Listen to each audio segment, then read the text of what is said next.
Hello, everybody. I'm Julie Wiskirchen from the authors team in Santa Monica. And today I'm excited to welcome Frances Noble and Ian Noble, who will be discussing their book, Blanket of Stars, Homeless Women in Santa Monica.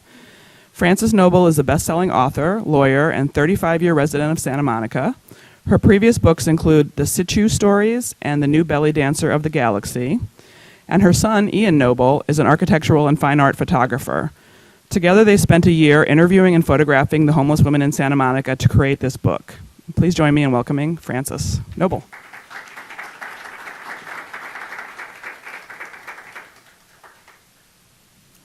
Thank you, Julie. It's a pleasure to be here and to tell you about our book. As Julie said, our family lived here in Santa Monica for over 35 years. I think we're more like 45 years at this point when I recalculate the numbers. And we moved here when Santa Monica was kind of a sleepy beach town, when real estate prices were lower, when life was easier, it wasn't such a chic address. It didn't have, fancy stuff and really contemporary industries like Sony and MGM and Google. We were in the pre-Google years primarily. And in those years, when things were quieter and simpler, there were also no homeless people in Santa Monica. And as I look across the audience, I see that it's a younger audience, and you probably do not remember that time. And so you can imagine what we felt and what we were talking about when the first homeless people appeared on the streets in Santa Monica. And I remember the three. There were three of them, and it was in the 1980s. 2 men and 1 woman. The one woman I'll bet you've seen, though, she lived primarily, if that's the word you want, on Wilshire Boulevard, and she dragged a string of shopping carts down the street filled with her possessions, which to the rest of us would look like junk and garbage and trash and so forth, and her face was smeared with makeup. Do any of you recall seeing her at all on Wilshire Boulevard? I see a hand. Good.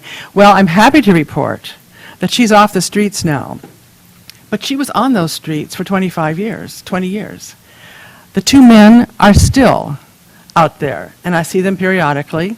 I've watched their hair turn gray and watched them, one in particular, deteriorate. They're both, to my novice's view, seriously mentally ill, which means they're roaming those streets untaken care of and primarily uncared for, except for the kindness of strangers. The Urban Institute in 2006 commissioned a study about homeless people in Santa Monica, and the city of Santa Monica commissioned the study. And the Urban Institute determined that at that time, which seemed to have been the peak time for the population, there were, on any given day in Santa Monica, 2,800 homeless people. Now, of course, it's a fluid group, it moves around, and in any given year, 10,500. That is a lot of people. And so it got to the point where you couldn't go anywhere or do anything without noticing or seeing homeless people. And after a while, in a way to defend yourself, you got to the point of not seeing them. And they became part of the landscape. They became part of the seascape. Since they were everywhere, we didn't see them at all. And so I had to confront my own, perhaps moral invisibility one day when I practically stepped over the body of an elderly woman sleeping on the sidewalk and didn't look back, didn't think about it, and I thought, what am I doing here? What is going on? And so it occurred to us that we wanted to find out more about homeless people in Santa Monica. And so I asked Ian, who is a photographer, if he would be interested in working on a book project with me. The main reason is that there are hundreds of articles in words. There are newspaper stories. There are radio stories, but they don't show the pictures. And our feeling was that if we are going to try to make them visible again, then they have to be visible. Their faces have to be visible. We have to be able to see what they look like.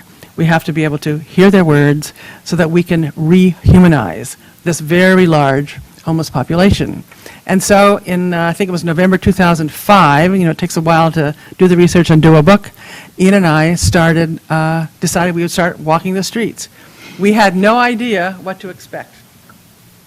We had no idea if people would talk to us. We had no idea if they would be angry with us or happy to see us. And we decided to cover every square foot of Santa Monica. It's 8.3 square miles. That's pretty doable, we figured.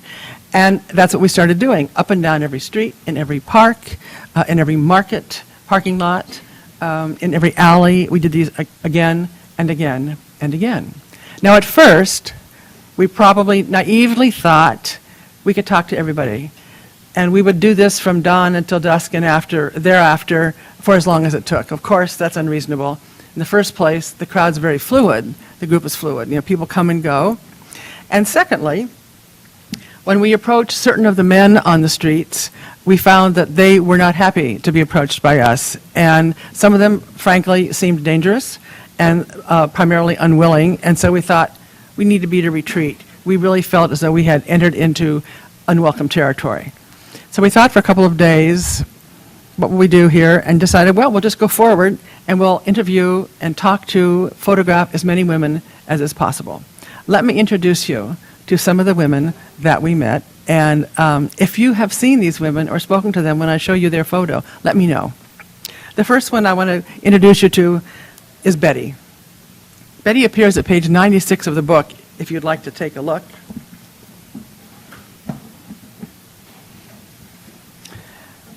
And when I show Betty's photo, when I look at it, I always think this is the face of an angel. At the time that this photo was taken, she was 79. She had been on the streets for years. I'm happy to report that recently, at the age of 82, though, she has been given an apartment and she's being taken care of.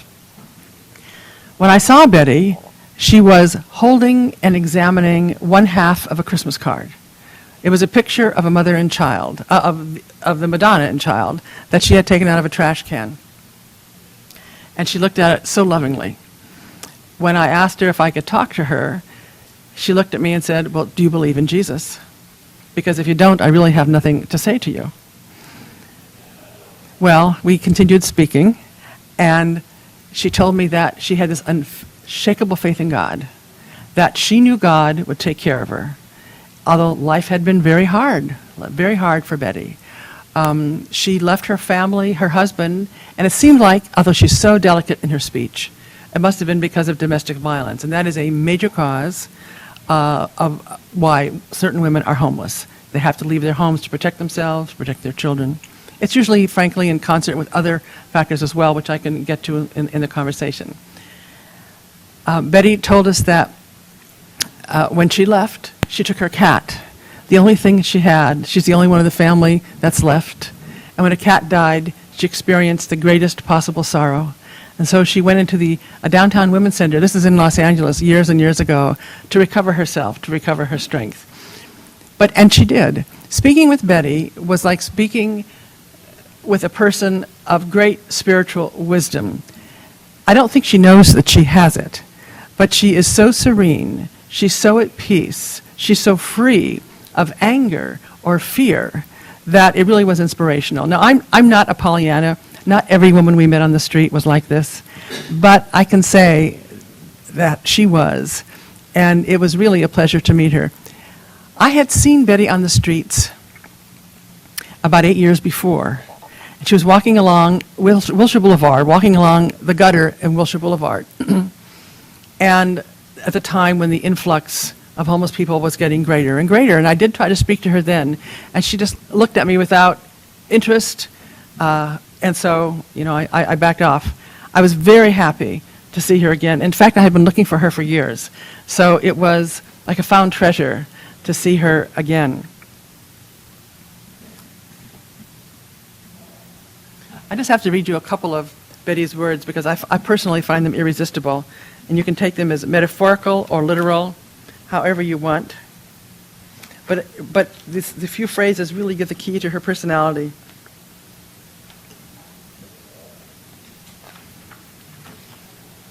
Where to go? Well, she says, when I was a child, she met a man who was a, quote, genuine hobo, and that's how she said it. And she gave him a potato. She knows you shouldn't talk to strangers, but sometimes A stranger is merely an angel unaware. And if you don't talk to strangers, you won't meet the angel. This is basically how Betty led her life. Let me introduce you to another woman.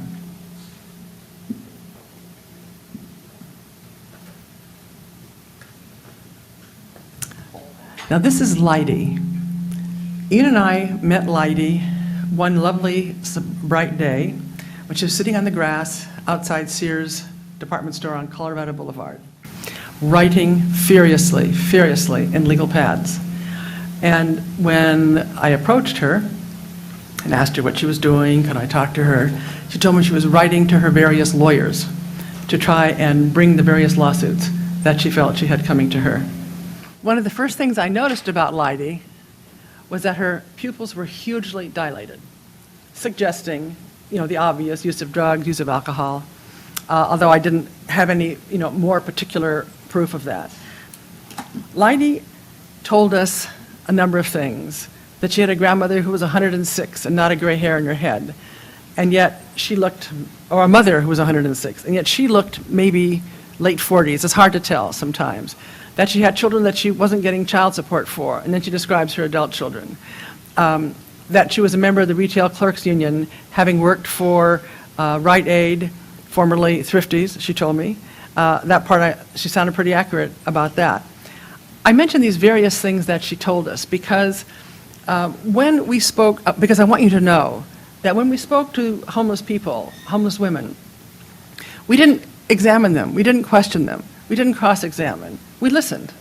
And so there were a lot of contradictions. And I also didn't record what they said, mainly because they wouldn't let me. It made people very nervous, just like it would make us nervous. And nor would some of them even allow me to take notes, although most did. So what I would do after speaking to a woman who wouldn't allow notes, wouldn't allow me to take notes, was run back to the car, write as fast as I could, and then every night I would transcribe. So I had as accurate a picture as possible. I do believe that I caught the essence of what they were saying, even if there are some minor factual inconsistencies.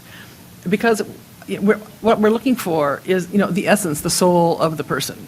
And with all of her difficulties, Lidy was communicating to us, and we were trying to catch what she was trying to say. And she came across as a confused, depressed, unaware woman.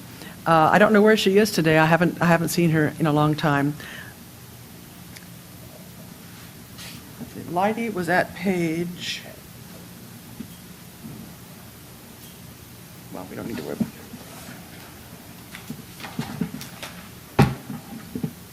it. 34, if you want to read more that Lidy has said. The next person I'd like to introduce you to is Carol Ann Murphy. We met Carol Ann in Palisades Park. And you may have seen her there. I think she's still there. And we've seen her numerous times, spoken to her more than one time. Let me show you Carol Ann's picture. Carol Ann is at page 30.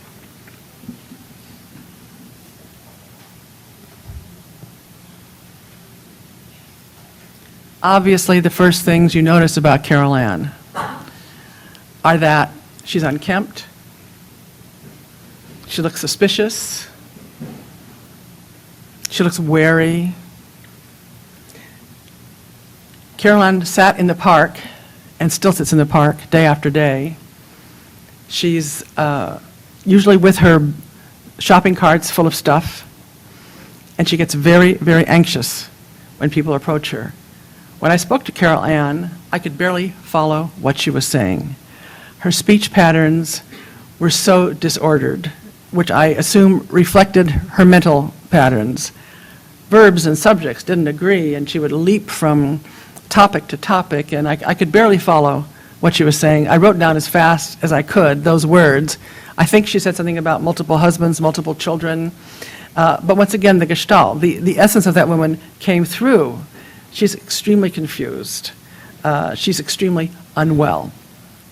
During the time that we were talking, she relaxed a little bit, and she let Ian take her picture.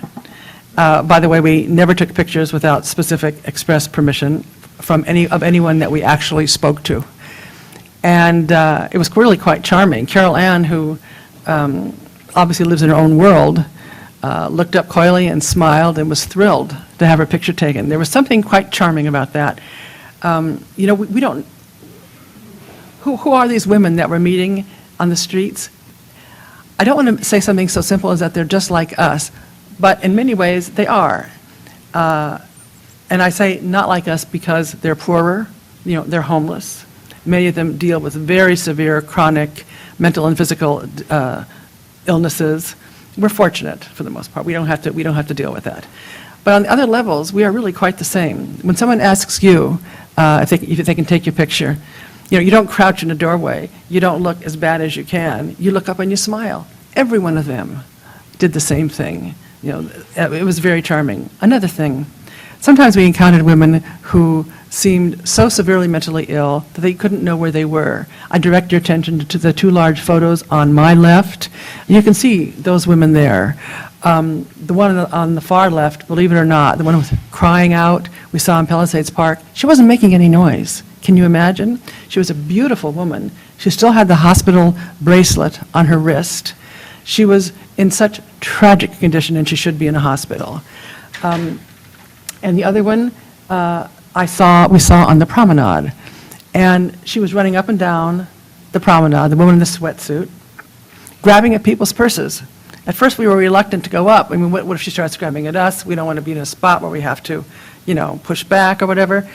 But I decided to try and talk to her anyway. And I went up. And I said, excuse me, my name is Frances. Now, that's always fair. They get to know about me because I'm going to ask about them. And I'd always say, my name is Frances, and my son is here, and we're doing a book about homeless women, and we would appreciate it so much if you would talk to us, and anything you want to know about me, you ask, and I'll tell you, and, then I would ask about them. And she looked so disoriented. She was so dirty. It looked like she'd just crawled out of, a really filthy sleeping place, which I think, in fact, was the case. But when I said to her, and she was kind of raving and looked so irrational, when I asked her name, there was this moment of clarity, and she looked and she said, Irma. And then she was gone again. That's another thing. What the center was holding for certain purposes, that center part of the personality, in many cases, is still there. So when we asked her name, Irma, she told us, and then we tried to talk a little, couldn't, gave her some money, which she put inside the sweatshirt and dropped down. She's looking at it on the floor there. I don't think she knew what it was. She was gone again, and there was no other possibility of talking to her. So back to Carol Ann Murphy, who unfortunately shares some of the symptoms and some of the conditions we feel that the two women whose larger photos on my left also share, which seems to be a severe mental disorder. After we had spoken to Carol, we left and were walking down the sidewalk on to find somebody else or perhaps to take off the rest of the day. And she looked she was agitated. So we looked back, and a man had come out and just for the fun of it, if you can imagine, was shaking and rattling her shopping cart. She was very, very afraid. She was so agitated. And so, we went over and said, okay, fella, I'll leave her alone. You're scaring her. And he says basically, so what? She's crazy. And she was, like that doesn't matter. It doesn't matter what I do to her because she's lesser than I am. She's not, she's an other. She's not like me. It took us several times to get rid of this man. He would go hide behind a tree and come back to agitate her again. It was truly amazing to see such kind of brazen cruelty, broad daylight, shameless. The man had no remorse. Another man whose name is Walter, whom we got to know in the park, also homeless, came to Carol's rescue, said, don't worry, I'll take care of it. And we've seen him out there on other occasions helping her out, and they seem to have a very general and generous mutual relationship. I am hopeful that Carol Ann will find a place to live because she really cannot take care of herself. Another woman I'd like to introduce you to is Sister Chichi, page 88. A goddess by anyone's standards. Sister Chichi describes herself as a priest of Isis. She knows that she was in a former life because she had a reading, and the woman told her that she was. She has a larger-than-life personality, a glorious presence, a checkered background. She loved having her picture taken. She asked if Ian would take one of her kissing the tree, which of course he did. It's a gorgeous photo. She's so exuberant. We started talking because she was sitting on a bench in Palisades Park. There was a little pair of pink moccasins next to her, and she asked me if I wanted them. She hated to see things going to waste. She didn't like them. They weren't very comfortable. And so, of course, we start visiting, and she's open, and she's talkative, and she's happy, and really a pleasure to talk to. She told us she became homeless because of domestic violence. She also has 5 children whom she never sees. She has had difficulty staying in shelters. She has indicated that she doesn't like to follow the rules. We've seen Sister Chichi around quite a bit in town. She's quite a well-known presence. Once you see her, you do not forget her. But I'm not sure if her life is any different. And I'm not sure if her children's lives are any different. You can read more of her full story in the book.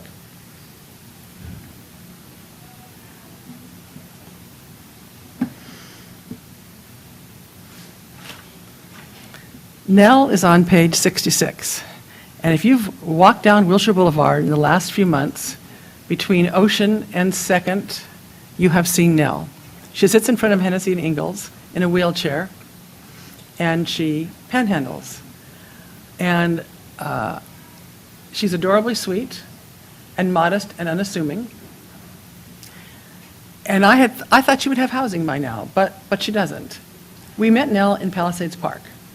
The day that we met her was a sunny, warm day, and she was eating an ice cream cone in her wheelchair and rotating forward by pushing her feet along the ground.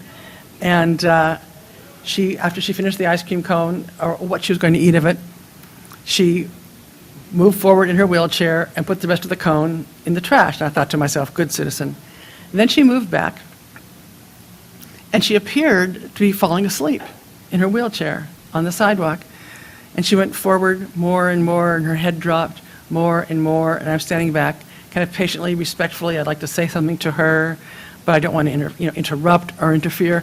But she kept going lower and lower and lower, and it looked to me like she was going to fall out of the wheelchair on the sidewalk. So I went over and I said, "Excuse me, ma'am, I'm afraid you're going to fall," or whatever. And she snapped up and she said, "I'm reading." And she had one of these large print comic books in her lap. Apparently, that's what she was reading. It was funny. And so, we talked as much as we could. I found it very difficult to understand her because I think she'd had a stroke or another debilitating accident. And so, our conversation didn't go on very long. But as you can see, the sweetness of that face, I mean, she's really darling. When I introduced her to Ian, and she said yes, we could have her picture, he could take her photo. She looked over, all smiles, just as warm and thrilled as anybody to have her picture taken. And we shouldn't, I guess, be surprised, because when you want to talk to somebody, typically you don't go out and seek out a homeless person to talk to. Nobody ever asks them, except a social service provider or maybe another homeless person. Nobody ever says, "How are you? What can we do for you today? Nice day, isn't it?" Or, "What do you feel about such and such? When's the last time you asked a homeless person for his or her opinion?" And so they were almost to a person thrilled to talk to us, absolutely thrilled that somebody cared enough to talk to them. I still see some of the homeless women on the streets that were there during the time that we were working on the book. And one in particular, Marion, calls out and she says, "How's the book coming? Is it finished yet?"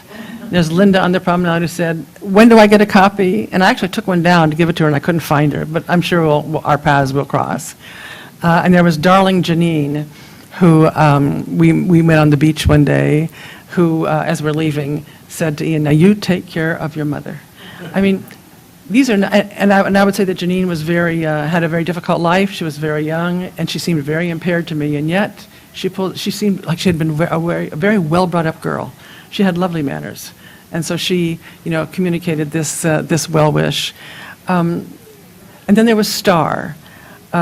Star's, I'm not sure what page she's on, but Star wore so much makeup and a long blonde wig and kind of elaborate headdress. And she called herself Star because she was absolutely convinced that she could be one. The first time I met Star was on the promenade. She seemed very depressed, very, very, very afraid, paranoid, I think is probably fair to say. And so we had a lengthy interview, but no photograph. Ian wasn't there that day. I just happened to run into her. And then a few weeks later, we were walking in Palisades Park, and there is Star again, a totally different person, practically flying through the park, flying with joy with her new bicycle, and so happy, and so expressive, and so emotive. I mean, the shift in moods was so noticeable that you wonder what kinds of mood burdens that she has to bear. She was ecstatic to see us again. She said that she would love to have her photo taken, but only with me. We have a wonderful one of us together. And then Ian managed to get some others of her. And the last time we saw her, she was sitting on the cannon, the old Civil War cannon in Palisades Park with a cordless microphone in her hand. Not cordless fancy like the ones in here that actually work, but a microphone without a wire, and singing her heart out because she knows that she can be like J-Lo or Mariah Carey if she only gets the opportunity.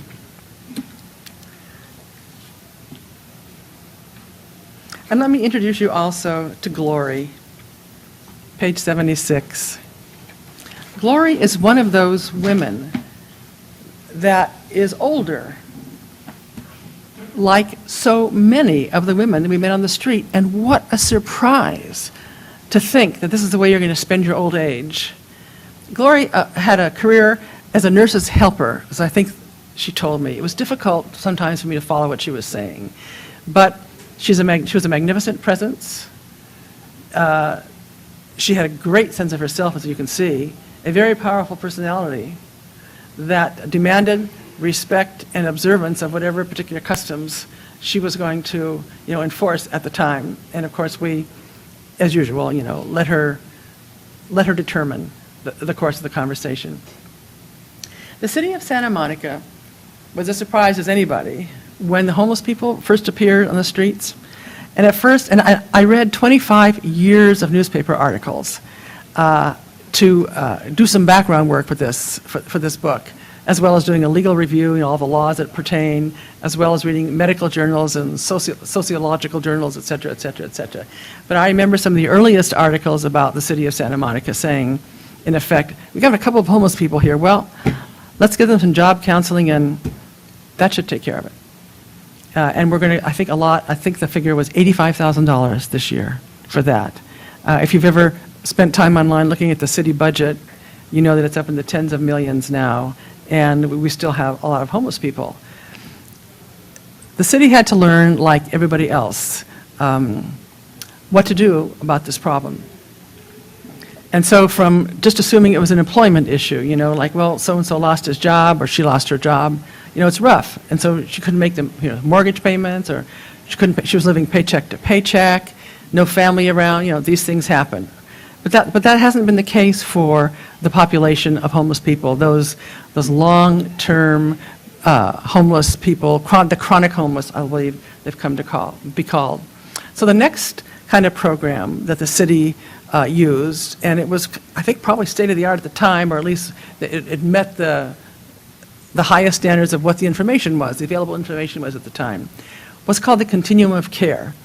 So we get you a case manager, you check in at OPCC, Ocean Park Community Center, and we'll give you a case manager. And then, if you have substance abuse problems, alcohol problems, okay, we're going to take care of that, and we're going to teach you how to budget. And if you need medical assistance and you need some kind of, prescriptions, for mental or physical problems, okay, we'll give you those. And then, the goal at the end of the rainbow was then you got housing. That worked for some people, no question about it. It didn't seem to work for the chronic homeless. And now the thinking is, and I think this is probably the gold standard in the care of homeless people, is housing first. Because most people can't do all the things a lot of the people cannot accomplish all the steps that they must accomplish to earn that housing at the end of the rainbow. And so, you get them off the streets, get them to a safe environment, and then presumably the rest will come. What we found is that that would probably apply to many people, but not to most of the women that we met in Santa Monica. The estimates that you'll probably read in the paper are that, a third are mentally ill of homeless people, a third are just out of a job, a third are just poor, not just, but you know what I'm saying. They try to give some categorical breakdown. But in fact, of the women that we spoke to, Ian and I pretty much concluded that 85% or so seem to display symptoms for a serious chronic mental disorder. Now, what does that mean? It means that they're never going to be able to live by themselves. They're never going to be able to have a job. Most of them never had a job already to date. They never had that. They can't be reunited with families who don't know how to take care of them. And so for that group, for those people, those women that we met who are afflicted with long-term serious mental illness, they need, we felt, the equivalent of assisted living, some kind of a shelter where there's somebody around to give a hand when they need it. When we started the book, we had never heard of Daybreak. Daybreak is an arm of OPCC here in Santa Monica, and it runs two facilities. One is the drop-in center where any woman can drop in, have something to eat, maybe get cleaned up a little bit, rest, get off the street, escape the miseries of the street for a few hours. And the other is the Daybreak shelter, which is a transitional shelter of 6 to 9 months residency. And the women live on site, and during that time are given the skills to try to live on their own once and if housing becomes available. They can always go back to Daybreak. They can always participate in the group therapy, in the various sessions, in the clubs, in the skill groups, in the craft groups. Once you're there, you can always go. But yet, even then, some of them, and it's the best facility we saw by far, and it was the only place that not one woman we spoke to had a critical word for. Everybody loved it. Everybody wished they could be there. It's quite a remarkable place. I attribute that to Amy Turk, who runs it, and her help. And we were there many, many times. They are unfailingly respectful and kind and intelligent in how they deal with the women that are there. It's a really remarkable facility. But there are not enough Daybreaks. That's really the problem.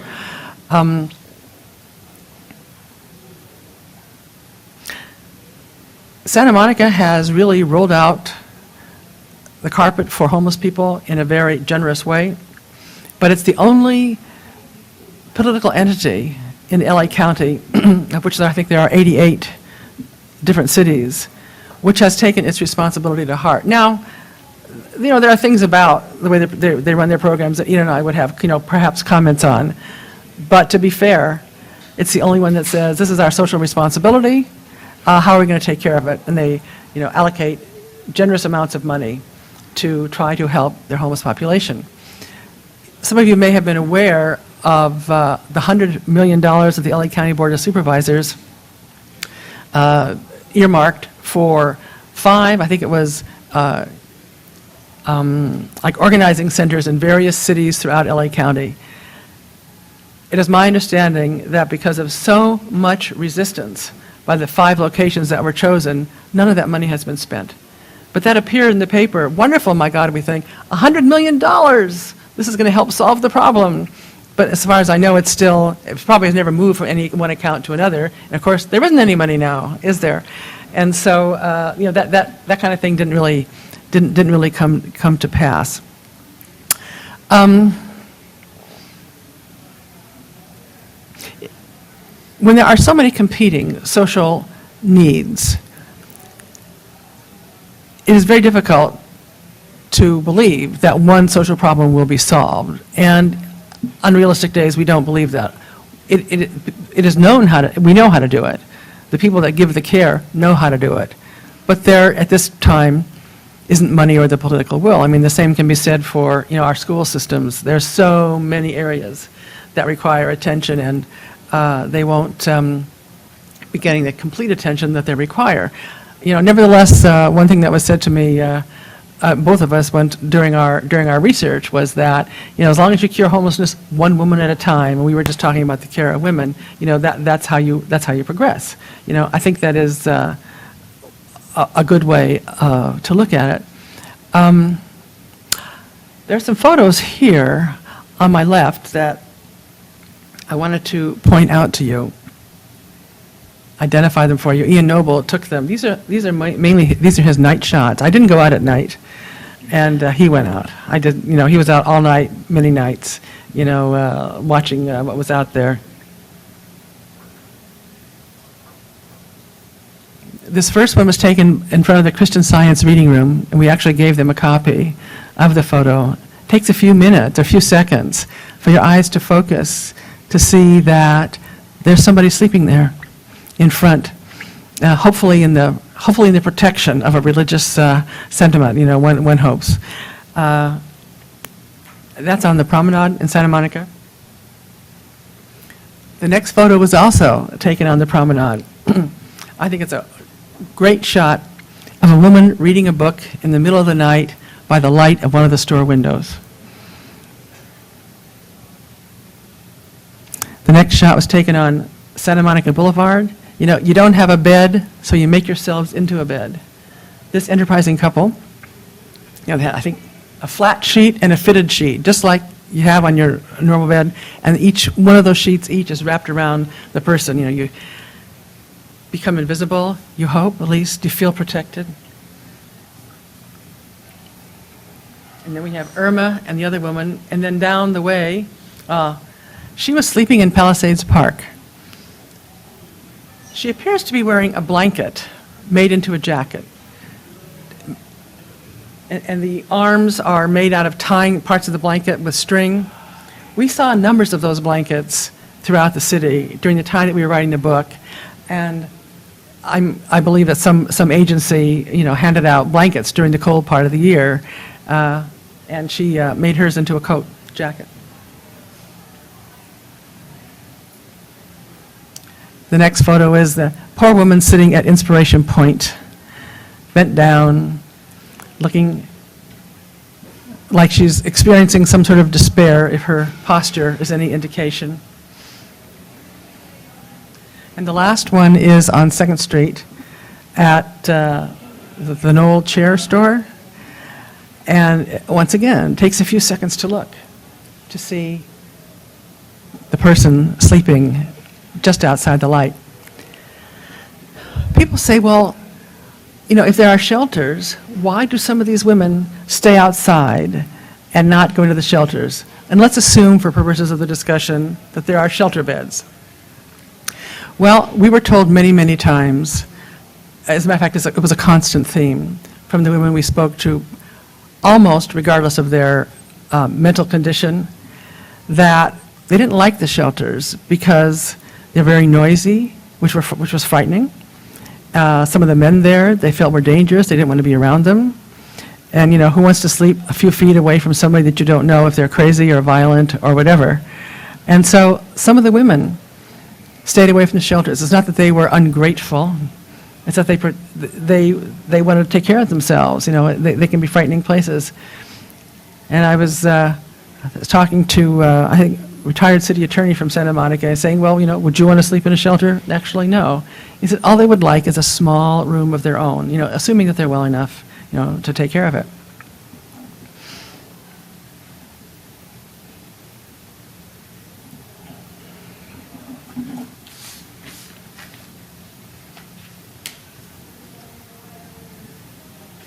So people say, how did it happen?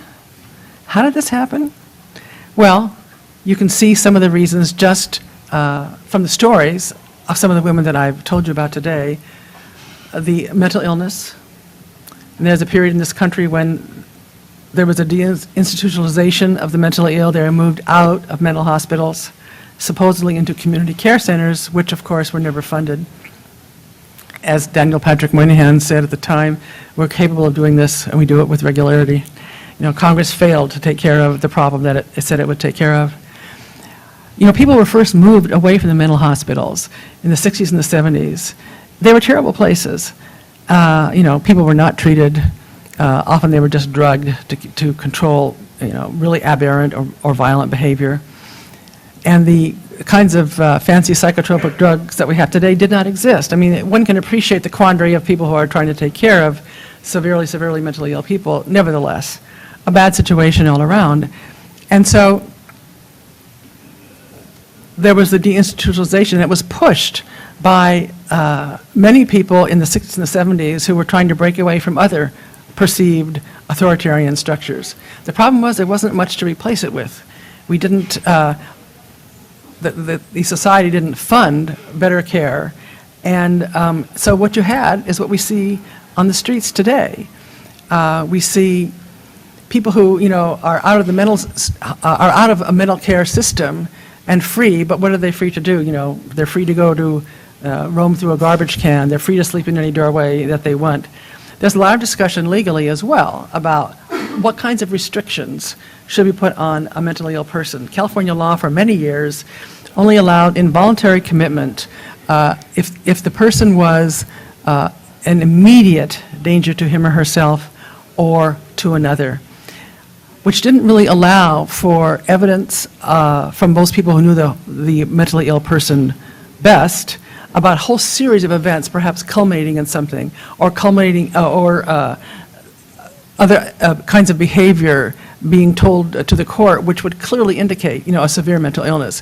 That has been changed. There's a better evidentiary requirement now. More evidence can get in. Families can get more, more kind of involuntary commitment if that's what they seek. But that's still a very, very controversial topic.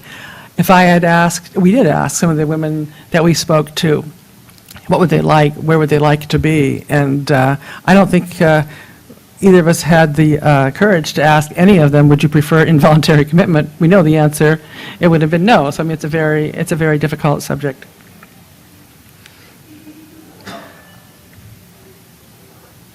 So people ask me, so what are they like?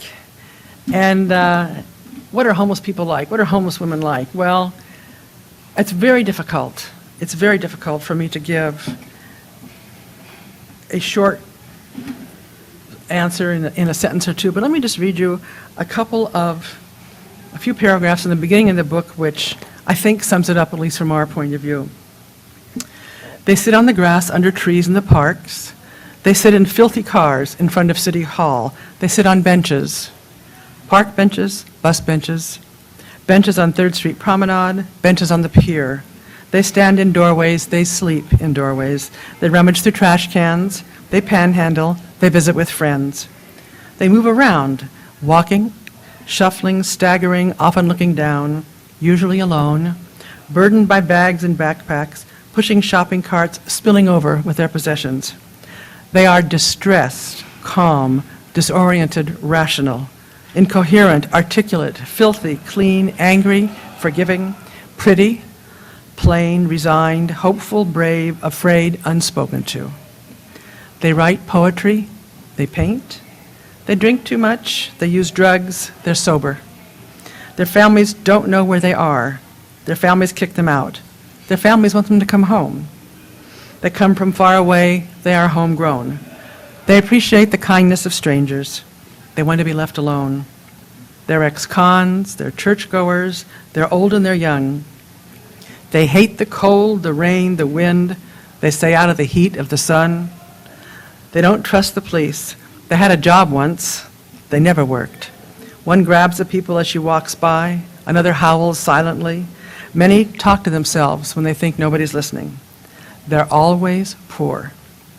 They say they live outside because they don't qualify for assistance. They say they don't qualify for assistance because they aren't insane or a drunk or an addict, or they'll lose their freedom if they go inside, or they're afraid of the men at the shelters, or the bank stole all their money, or they're being followed by a man who assumes many shapes and identities, or the FBI and the CIA are after them, or they're helping the police find a serial killer, or nobody asks them if they want an apartment, and there are no apartments available to them anyway. Many have a hard time knowing what they think, much less saying it, because their thoughts are muddled and their words don't come out right. They hear extra voices in their heads, they see things the rest of us don't see, and they believe things the rest of us don't believe. Who are they? They are the homeless women of Santa Monica. They are the homeless women everywhere. Thank you.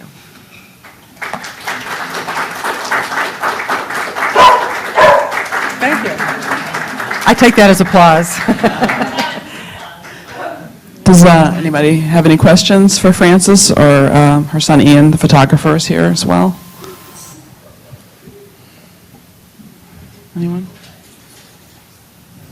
I actually just had a question because I spoke to a couple of homeless people in Santa Monica because I find them really interesting.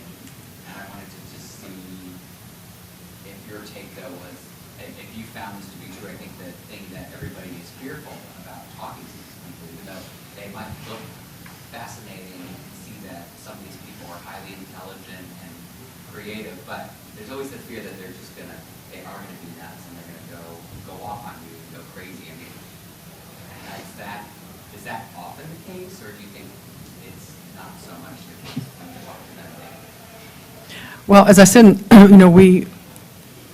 we weren't sure about initial reactions either when we began.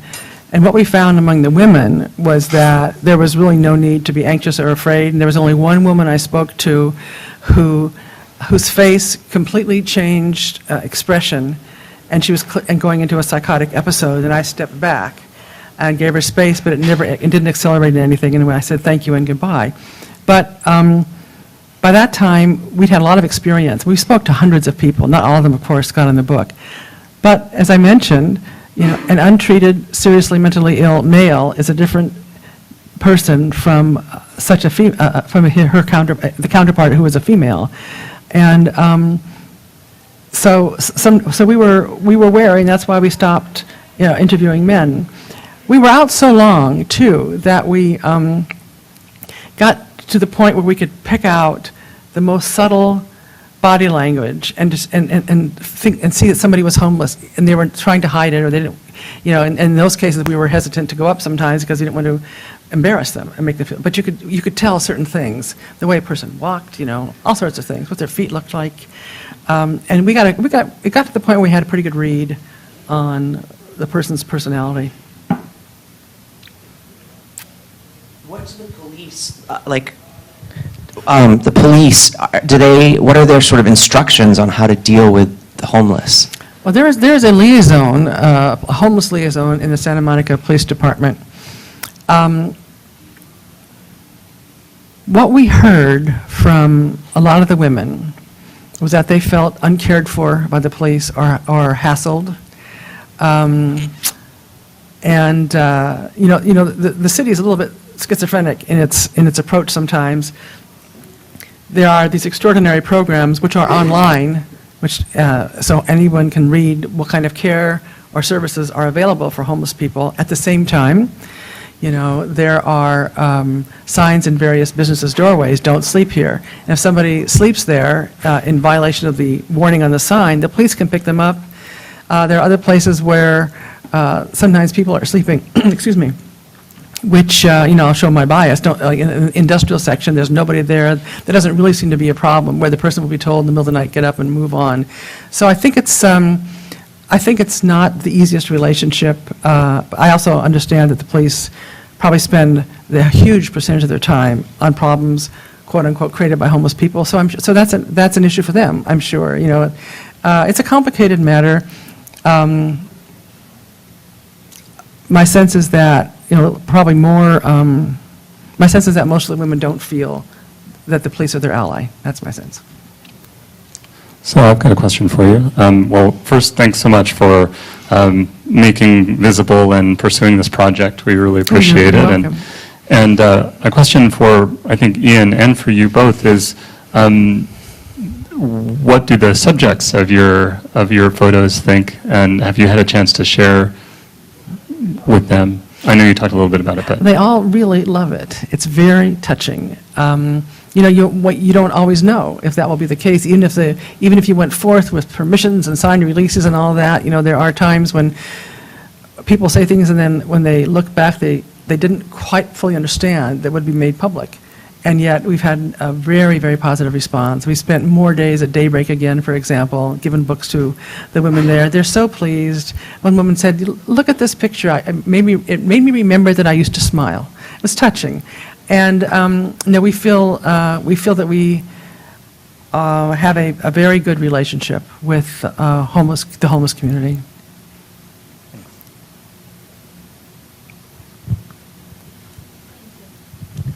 Thank you for coming. When you started this project, you probably had some preconceived notions about homeless, and what for you was the one thing that changed the most when you finished this project?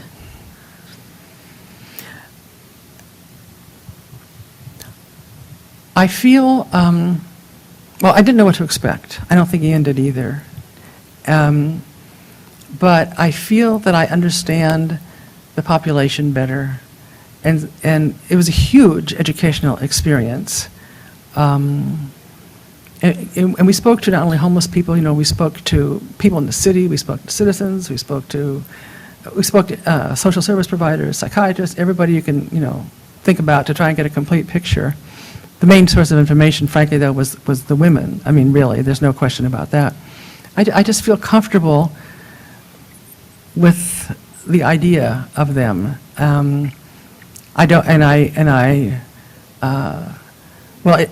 I see them very, very much so. In the old days, it's easier to look away sometimes. Once we started working on this book, it got to the point that all I could see on the street were homeless women. And sometimes I would not go out. I would not take my usual walk. I needed a break. It would be all I could see.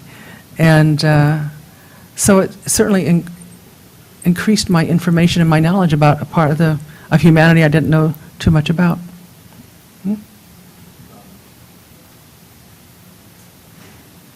I think for me, is this working? Cool. I think for me it was just the level of mental illness, how many really were suffering from something serious. I'd always heard a third and a third and a third argument. Some people are down on their luck, will be back on their feet soon. Some are addicts or alcoholics, and the other third is mentally ill. But just the percentage of people who seem to be suffering from something very serious was far beyond that, and that's really what struck me above anything else, I think. If I could just add one thought to that, we wondered why that was, and we came to the conclusion that, in a sense, we had a self-selected group, people who were able to take care of themselves better, get back into the employment world, or get themselves back to a family member who could assist. Were doing that. The people that we saw were the ones who were sitting and kind of hiding in the parks or cocooning in the parks or hoping, that they would be all right. Not that some were not social and visiting with each other, but in general, we felt that we were exposed to the most vulnerable, for the most part, of the group. And that's why they were self-selected. They couldn't do anything else but what they were doing. Any other questions?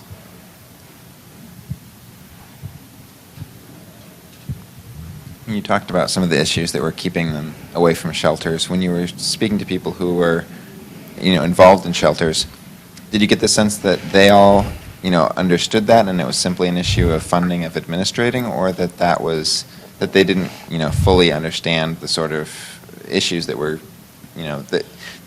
what they were doing maybe that were driving people away, or what they would need to do to bring more people in? I think that most people that were involved in administering the shelters or the programs understood. I also think that at this particular time that we were doing the book, they were inundated, and and so it was a scramble. Can we get this bid for so-and-so? Somebody's calling and saying they have 2 people. I think that it's probably quieter now. I know that there's been relocation of some of the programs, and they seem to be much more orderly on the outside, which I'm going to suggest that it's more orderly on the inside. The people at Daybreak, of course, always understood what was going on and how to provide a safe environment for the women. And I really believe in equality of the sexes, and I can also say I think that women do need more protection on the streets. They're subject to, these statistics are horrifying, to far greater numbers of assaults and rapes and robberies, and many women told us about their terrible experiences being on the, being on the street. So I do think that most people are aware. Is there something particular about Santa Monica that there's been such a concentration of homeless people versus like Pasadena or Beverly Hills or other affluent areas? Oh, sure. Santa Monica, what is it? The People's Republic of Santa Monica, the non-nuclear proliferation zone, wearing its heart on its sleeve at all times. That is not Beverly Hills. Pasadena actually does have a significant homeless population, but nothing like Santa Monica. Also by the ocean, a straight shot down the freeway. And it's the personality of the city. It wants to be a progressive, liberal, generous city.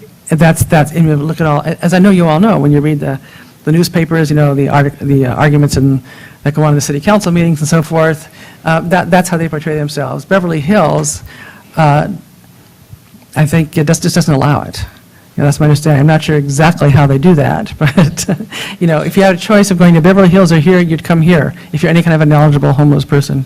I heard actually overheard a homeless person one night when we were at a bar that we all go to, and he was saying that something about Santa Monica being much safer than somewhere like downtown LA. Somebody was Oh. in a conversation, and I think probably there is such a tolerance here that I would rather live here. Of course. Choice. But downtown LA is its own horrid world.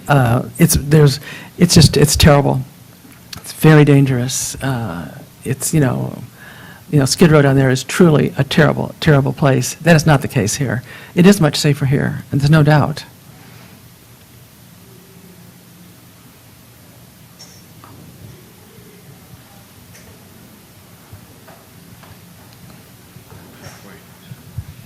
It looks like the problem's not ever going to be solved. So, from our point of view, us versus them. So it looks like there's a way of living together and learning from each other. And I just wonder what kind of generosity and kindness and openness and great things might have arisen from what looks like something really difficult. So it's something that is more attractive for the more established side of that us-them divide to want to engage with. How can we either enjoy it or make it more attractive to people who don't even look at it, like you were saying at the beginning?